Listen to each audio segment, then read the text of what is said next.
In this lesson, we'll be updating, showing, and deleting users.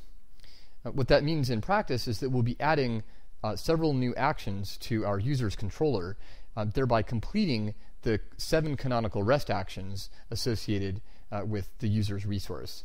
You may remember back in the demo app that we had 7 actions in the controller, but take a look at our controller now. We've only got 3: show, new, and create.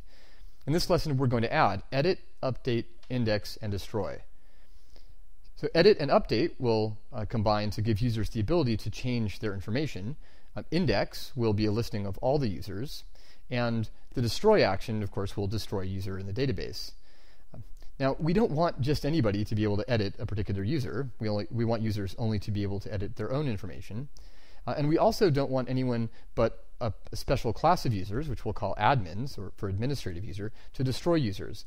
That means that we're going to have to implement a security model, and we'll see in this lesson the first real concrete applications of the authorization and authentication machinery we built in the last lesson.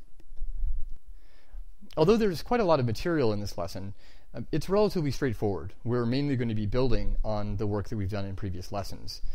I feel like the last couple lessons in particular were unusually challenging, and this lesson is a bit of a break from that.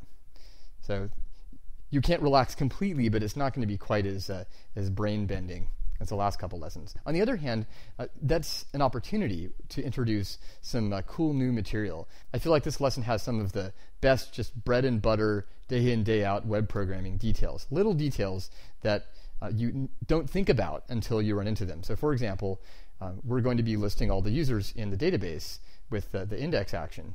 But what users? There are no users. There's only one user. We made one sample user. So in this lesson, we'll learn how to do things like that, how to populate the database with a bunch of sample data. And in that sense, this is actually one of the most useful lessons in the tutorial.